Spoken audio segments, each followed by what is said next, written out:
गुरु कुम्हार शिष्य कुंभ है, गणि गणि काढ़े खोट, अंतर हाथ सहार दे, बाहर बाहे चोट। इस नश्वर जगत के प्राणियों को समझाते हुए संत शिरोमणि कबीर दास जी कहते हैं कि इस जगत में गुरु कुम्हार के समान है और शिष्य उस अनुपयुक्त मिट्टी के समान होता है जिसमें अशुद्धियों के अलावा कुछ भी नहीं होता है। जिस प्रकार एक कुम्हार अनुपयुक्त मिट्टी में व्याप्त अशुद्धियों को हटाकर उसे बाहरी चोट और आंतरिक सहारा देकर घड़े का रूप देता है जो सभी के लिए उपयोगी बन जाता है, उसी प्रकार गुरु भी अपने शिष्य में व्याप्त अवगुणों को कभी डांटकर तो कभी प्यार से खत्म करते हैं और इस प्रकार अपने शिष्य को गुणों की खान बनाकर समाज के लिए उपयोगी बनाते हैं। सनातन ज्योति चैनल पर आपका हार्दिक स्वागत है। आपने हमारे चौथे अध्याय गुरु की सेवा में विस्तार से जाना कि गुरु को प्रसन्न करने और उनकी कृपा प्राप्त करने के लिए गुरु की सेवा किस प्रकार करनी चाहिए। यदि आपने हमारे पिछले अध्याय नहीं देखे हैं तो उनका लिंक प्राप्त करने हेतु विवरण खाने पर जाएं। आइए अब हम 5वें अध्याय गुरु और शिष्य कैसा हो में विस्तार से समझते हैं कि गुरु और शिष्य में किस प्रकार के गुणों का होना आवश्यक है। 5वां अध्याय गुरु और शिष्य कैसा हो। मौनी वाग्मीति तत्त्वज्ञो द्विधा भूत् शृणु पार्वती, न कश्चिन मौनिना लाभो लोकेस्मिन् भवति प्रिये। वाग्मी तूत्कट संसार सागरोत्तारणक्षमः, यतोऽसौ संशयच्छेत्ता शास्त्रयुक्त्यनुभूतिभिः। तत्वज्ञाता दो प्रकार के होते हैं। प्रथम मौनी तत्वज्ञाता और दूसरे वक्ता तत्वज्ञाता। दोनों ही तत्वज्ञाताओं में से वक्ता तत्वज्ञाता सर्वश्रेष्ठ होते हैं क्योंकि वे अपने शास्त्र, युक्ति एवं ज्ञान के माध्यम से शिष्य को बड़े से बड़े भवसागर से पार करा देते हैं, परंतु मौनी तत्वज्ञाता अपने शिष्य को ज्यादा लाभ नहीं पहुंचा पाते हैं। ज्ञानहीनो गुरुत्याजो मिथ्यावादी विडंबकः, स्वविश्रांति न जानाति परशांतिम करोति किम। ज्ञानहीन, मिथ्या वचन बोलने वाले और दिखावा करने वाले गुरु का कभी भी समर्थन नहीं करना चाहिए, अर्थात ऐसे गुरु का सदा के लिए त्याग कर देना चाहिए, क्योंकि जो गुरु स्वयं शांति को प्राप्त नहीं कर सकता वह दूसरे को शांति कैसे दे सकेगा। शिलायाः किं परम ज्ञानम शिला संघ प्रतारणे, स्वयं तर्तुम न जानाति परम निस्तारयेत कथम। पत्थरों के समूह को तैराने का ज्ञान पत्थर में नहीं होता है। जो स्वयं तैरना न जाने वह दूसरों को तैरना क्या सिखाएगा। न वंदनीयास्ते कष्टम दर्शनात् भ्रांतिकारकः, वर्जयेतान् गुरुन् दूरे धीरानेव समाश्रयेत्। जो गुरु अपने दिखावे से शिष्य को भ्रम में डालता है, ऐसे गुरु की शरण में कभी भी नहीं जाना चाहिए, बल्कि ऐसे गुरु का दूर से ही परित्याग कर देना चाहिए। ऐसी स्थिति में सदैव सिर्फ एक धैर्यवान गुरु का ही सहारा लेना चाहिए।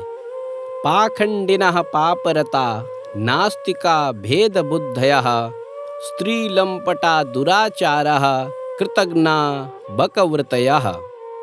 कर्मभ्रष्टा क्षमानष्टा निन्द्यतर्कैश्च वादिनः, कामिनः क्रोधिनश्चैव हिंस्राश्चडः शठस्तथा। ज्ञानलुप्ता न कर्तव्या महापापास्तथा प्रिये, एभ्यो भिन्नो गुरुः सेव्य एक भक्त्या विचार्य च।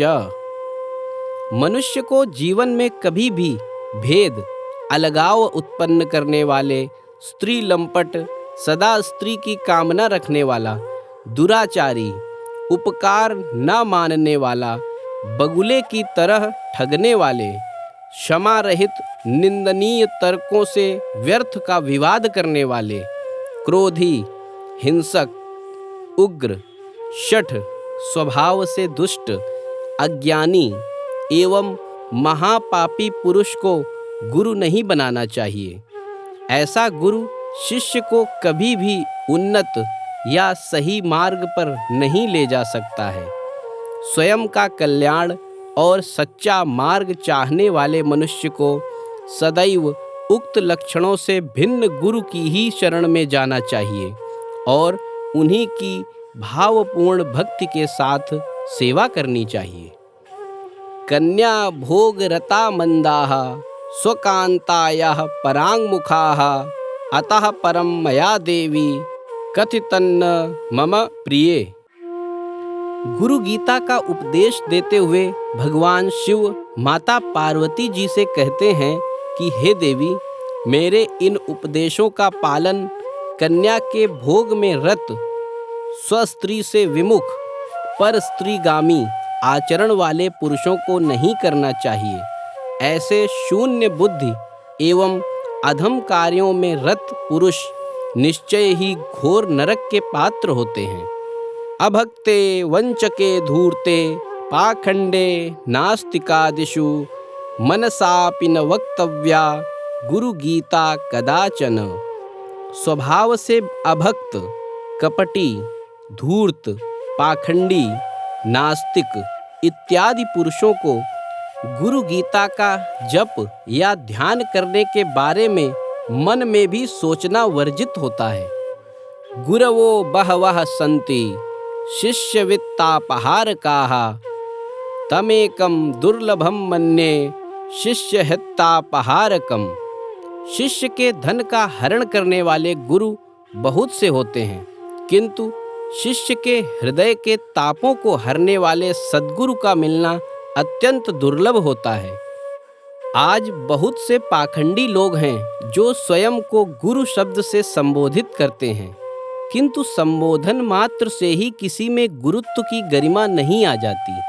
चातुर्यवान विवेकी च अध्यात्म ज्ञानवान शुचिः मानसम निर्मलम यस्य गुरुत्वम तस्य शोभते।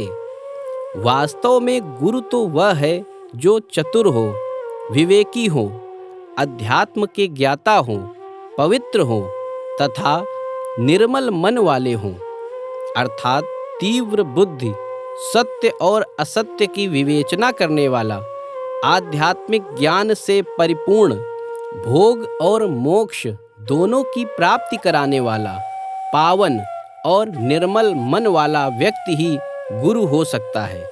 इन गुणों से युक्त मनुष्य में ही वास्तव में गुरुत्व भी शोभा पाता है। इन गुणों से रहित मनुष्य में गुरुत्व आ ही नहीं सकता।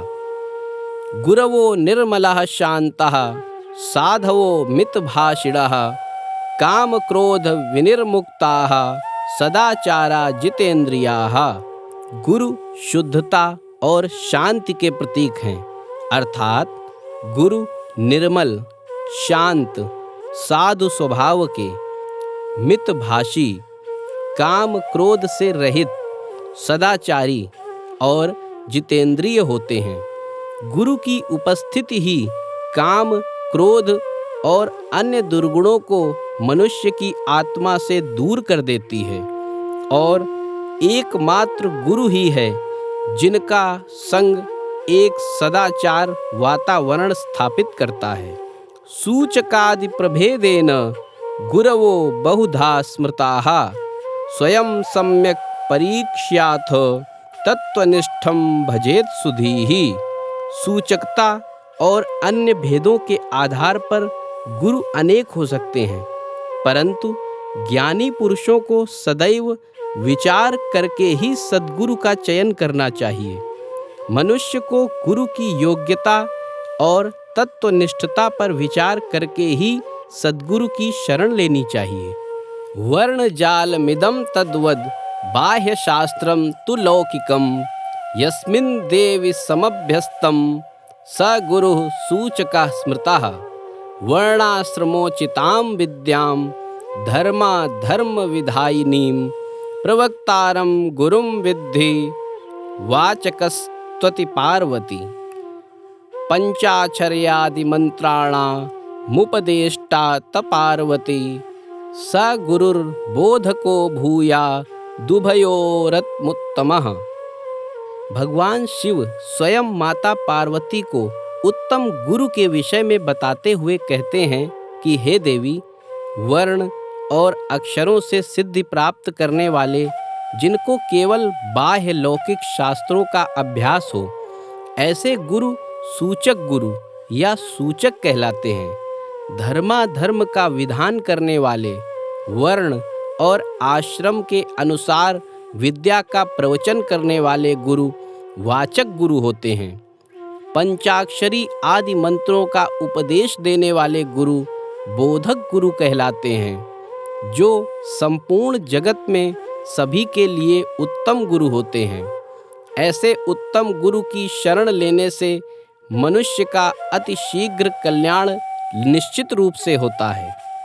मोह मारण वश्यादि तुच्छ मंत्रोपदर्शिनम निषिद्ध गुरुरित्याहुः पंडितस्तत्वदर्शिनः। तत्वदर्शी पंडित वह निषिद्ध गुरु होते हैं जो मोहन, मारण, वशीकरण आदि तुच्छ मंत्रों को बताते हैं। उनका उद्देश्य न सिर्फ शिष्य को गुमराह करना होता है, बल्कि उनका कार्य धार्मिक और नैतिक नियमों का उल्लंघन करना होता है। अनित्यमिति निर्दिश्य संसारे संकटालयं वैराग्यपथदर्शी यः स गुरुर्विहितः प्रिये तत्त्वमस्यादि वाक्यानामुपदेष्टा तु पार्वती कारणाख्यो गुरुः प्रोक्तो भवरोग निवारकः सर्वसंदेह संदोह निर्मूलन विचक्षणः जन्म मृत्यु भयग्नो यः स गुरुः परमो मतः। ऐसे गुरु जो इस संसार रूपी भव बंधन को अनित्य और दुखों का घर बताकर अपने शिष्य के कल्याण हेतु उन्हें वैराग्य का मार्ग बताते हैं, वास्तव में वे विहित सच्चा मार्ग दिखाने वाले गुरु होते हैं। वहीं ऐसे गुरु जो अपने शिष्य को तत्त्वमसि आदि महावाक्यों का उपदेश देते हैं तथा संसार रूपी रोगों का निवारण करते हैं, वे कारणाख्य गुरु कहलाते हैं। परंतु ऐसे गुरु जो अपने शिष्य के सभी प्रकार के संदेहों को जड़ से खत्म करते हैं, साथ ही जन्म, मृत्यु तथा भय का भी सर्वथा के लिए विनाश करते हैं, वे ही वास्तव में सच्चे परम गुरु या सद्गुरु कहलाते हैं। बहुजन्म कृतात् पुण्याल लभ्यते सो महागुरुः लब्ध्वा मुं न पुनर्याति शिष्यः संसार बंधनम। मनुष्य के द्वारा उसके विभिन्न जन्मों में किए गए अनेक पुण्यों के फल से ही उसे सच्चे महागुरु की प्राप्ति होती है। ऐसे महापुरुष ही अपने शिष्यों को सच्चा मार्ग दिखाकर उन्हें संसार के बंधन से मुक्त कर देते हैं। एवं बहुविधा लोके गुरवः सन्ति पार्वती तेषु सर्व प्रयत्नेन सेव्यो ही परमो गुरुः।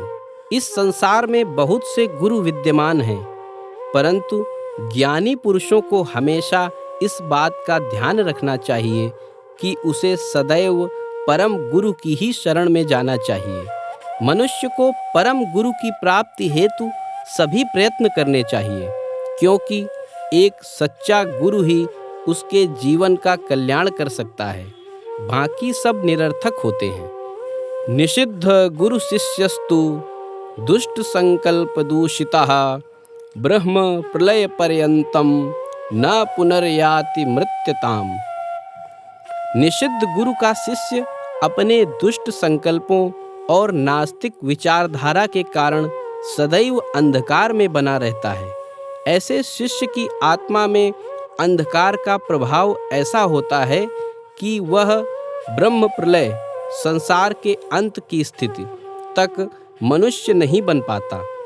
ऐसे शिष्य की आत्मा पशु योनि में ही रहती है, जहाँ वह अपने कर्मों के फल को भोगता है और संसार रूपी भव बंधन में विचरता रहता है। वास्तव में यह बंधन ही मनुष्य की आत्मिक उन्नति और मोक्ष में सदा के लिए बाधक होता है। शृणु तत्त्वमिदं देवी यदा स्याद्विरतो नरः तदा सावधिकारीति प्रोच्यते श्रुतमस्तकैः। मनुष्य जब सांसारिक बंधन के मोह से मुक्त होता है तभी वह अधिकारी होता है, ऐसा उपनिषद बताते हैं। अर्थात यदि आपको दैविक योग से गुरुदेव मिल जाते हैं तो उसकी बात अलग है, और यदि आप अपने विचारों से गुरु का चयन करते हैं तो उसकी बात अलग है। अखंडैक रसम ब्रह्म नित्य मुक्तम निरामयम स्वस्मिन् संदर्शितम येन स भवेदस्य देशिकः। मनुष्य को सदैव ऐसे गुरु को ही गुरु मानना चाहिए जिसके अंदर वास्तव में अखंडता, एक रूपता, नित्य मुक्त और निरामय ब्रह्म के दर्शन हों। जलानां सागरो राजा यथा भवति पार्वती गुरुणाम तत्र सर्वेषां राजायं परमो गुरुः। जिस प्रकार जलाशयों का राजा सागर होता है, उसी तरह जगत में व्याप्त सब प्रकार के गुरुओं में एकमात्र परम गुरु ही सर्वश्रेष्ठ अर्थात राजा होता है। मोहादिरहितः शांतो नित्य तृप्तो निराश्रयः तृणीकृत ब्रह्म विष्णु वैभव परमो गुरुः। मोह, दोष और अभिमान से मुक्त, सदैव तृप्त की अनुभूति रखने वाले, किसी का भी आश्रय न लेने वाले, ब्रह्मा और विष्णु के वैभव को भी तुच्छ समझने वाले गुरु ही सर्वोच्च या परम गुरु होते हैं। सर्वकाल विदेशेषु स्वतंत्रो निश्चल सुखी अखंडैक रसास्वाद तृप्तो ही परमो गुरुः। सच्चे परम गुरु वास्तव में वह हैं जो हर वक्त और हर जगह सदा स्वतंत्र, निर्मल, सुखी, अखंडित और एक रस के आनंद से पूर्ण रहते हैं। द्वैताद्वैत विनिर्मुक्तः स्वानुभूति प्रकाशवान अज्ञानान्धमश्चेत्ता सर्वज्ञ परमो गुरुः। अद्वैत और द्वैत से परे, स्वयं के अनुभव के प्रकाश से युक्त, अज्ञान के अंधकार को दूर करने वाले और सर्वज्ञ होने वाले ही परम गुरु होते हैं। यस्य दर्शन मात्रेण मनसः स्यात् प्रसन्नता स्वयं भूयात् धृतिशान्तिः स भवेत् परमो गुरुः। जिनके दर्शन मात्र से ही मन और हृदय आनंद से ओतप्रोत हो जाते हैं, जो हमें धैर्य और शांति की अनुभूति दिलाते हैं, वे परम गुरु होते हैं। सद्गुरु की प्रमुख पहचान यही है कि उनके पास बैठने मात्र से ही मन में शांति का अनुभव होता है। साथ ही संसार की अन्य समस्त भौतिक वस्तुएं जो क्षणिक सुख प्रदान करने वाली होती हैं, वह सभी नश्वर प्रतीत होती हैं। स्वशरीरं शवं पश्यन् तथा स्वात्मा नमद्वयम् यस्त्री कनक मोहग्नः स भवेत् परमो गुरुः। जो अपने शरीर को शव के समान मानते और अपनी आत्मा को अद्वय अकेला जानते हैं, और जो ज्ञानी पुरुष स्त्री, पुत्र, धन दौलत के मोह को नश्वर समझकर उनसे नाता तोड़ लेते हैं, वास्तव में वही परम गुरु होते हैं। प्रिय दर्शकों, गुरु गीता के 5वें अध्याय गुरु और शिष्य कैसा हो के अनमोल ज्ञान का श्रवण करने के लिए आपका धन्यवाद। इस अध्याय के माध्यम से सनातन ज्योति का यह बताने का प्रयास है कि वास्तव में गुरु और शिष्य में किस प्रकार के गुणों का होना आवश्यक है। हमारे इस चलचित्र को देखने और अपना अमूल्य समय देने के लिए आपका धन्यवाद। अगर आपको हमारा यह चलचित्र पसंद आया है तो हमारे चलचित्र को पसंद करें, साझा करें और हमारे चैनल की सदस्यता लें। हम मिलेंगे अगले अध्याय गुरु गीता की महिमा में। तब तक के लिए नमस्कार।